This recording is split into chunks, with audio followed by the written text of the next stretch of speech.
ചെമ്മീൻ അല്ലെങ്കിൽ കൊഞ്ച് ഇത് കിട്ടുകയാണെങ്കിൽ നമ്മൾ ഒന്നെങ്കിൽ ചെമ്മീൻ റോസ്റ്റ് അല്ലെങ്കിൽ ചെമ്മീൻ ഫ്രൈ ഒക്കെയാണ് സാധാരണ ആദ്യം നമുക്ക് ഉണ്ടാക്കാനായിട്ട് മനസ്സിൽ തോന്നുന്നത്.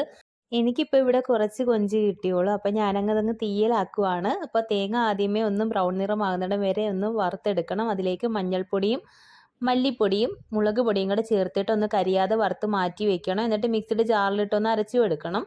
അതിനുശേഷം ഒരു ചട്ടിയിലേക്ക് വെളിച്ചെണ്ണ ഒഴിച്ചു കൊടുത്തിട്ട് കുറേ ചെറിയ ഉള്ളി എടുക്കണം.